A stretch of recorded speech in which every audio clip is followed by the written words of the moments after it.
നിയമസഭാ തെരഞ്ഞെടുപ്പിൻ്റെ ചൂടും ചൂരും പറയുന്ന അങ്കത്തട്ടിലേക്ക് സ്വാഗതം. പാല എന്ന കസ്തൂരി മാമ്പഴം കാക്ക കൊത്താതെ കാത്തു സൂക്ഷിച്ച മാണി സാർ നിയമസഭാ തെരഞ്ഞെടുപ്പിൻ്റെ കാര്യത്തിൽ ചരിത്രം സൃഷ്ടിച്ച വ്യക്തി കൂടിയാണ് KM മാണി എന്ന കരിങ്കോഴിക്കൽ മാണി. 1967 മുതൽ 2016 വരെ മാണി സാറിൻ്റെ കയ്യിൽ പാലാ നിയമസഭാ മണ്ഡലം സുരക്ഷിതമായിരുന്നു. 52 വർഷമായിരുന്നു കരിങ്കോഴിക്കൽ മാണി എന്ന KM മാണി പാലയുടെ പ്രതിനിധിയായി നിയമസഭയിൽ എത്തിയത്. 12 മന്ത്രിസഭകളിൽ 13 പ്രാവശ്യം മന്ത്രിയായിരുന്നു. 2 പ്രാവശ്യമാണ് മാണി സാർ പാലായിൽ നിന്നും നിയമസഭയിലെത്താൻ വിയർപ്പൊഴുക്കിയത്. 1970-ലും 1980-ലും ഈ 2 പ്രാവശ്യവും കടുത്ത മത്സരമായിരുന്നു. മാണി സാറിൻ്റെ വിയോഗത്തിന് ശേഷം 2019 മുതൽ മാണി സി കാപ്പനാണ് പാലയുടെ പ്രതിനിധി.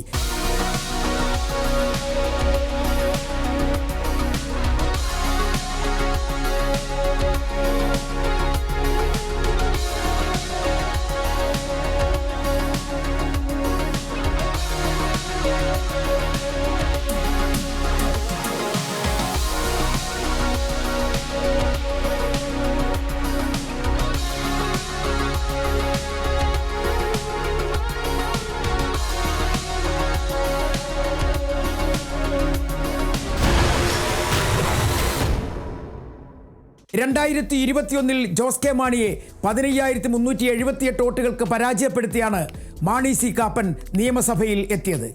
ഇത്തവണയും ജോസ് കെ മാണി തന്നെയാണ് മാണി സി കാപ്പൻ്റെ എതിരാളി. ശക്തമായ മത്സരമാണ് പാലായിൽ നടക്കുന്നതെന്ന് പറയേണ്ടി വരും. കാരണം ത്രികോണ മത്സരത്തിലേക്ക് കാര്യങ്ങൾ നീങ്ങുന്നു. NDAയും ശക്തമായ ബലപരീക്ഷണത്തിനാണ് തയ്യാറെടുത്തിരിക്കുന്നത്.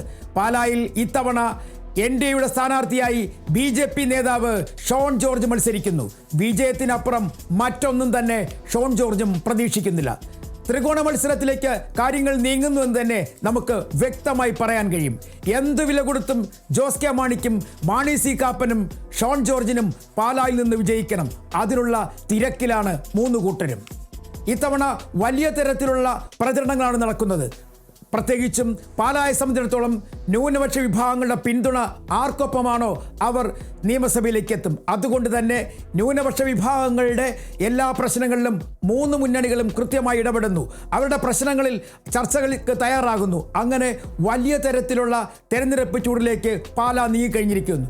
വേനൽ ചൂടിനെ പോലും തള്ളി പ്രചരണത്തിൻ്റെ ഉച്ചസ്ഥായിലാണ് സ്ഥാനാർത്ഥികളും ഒപ്പം പ്രവർത്തകരും പാലായിൽ.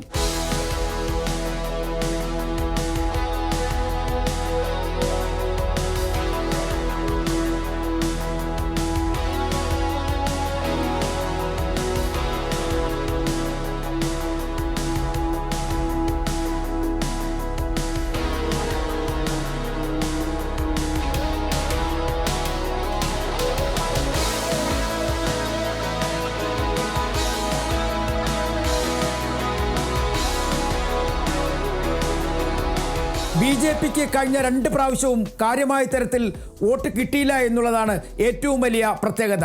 2016 മാണി സി കാപ്പനും KM മാണിയുമായി മത്സരിക്കുമ്പോൾ 4,703 വോട്ടുകളുടെ ഭൂരിപക്ഷത്തോടു കൂടിയാണ് KM മാണി വിജയിച്ചത്.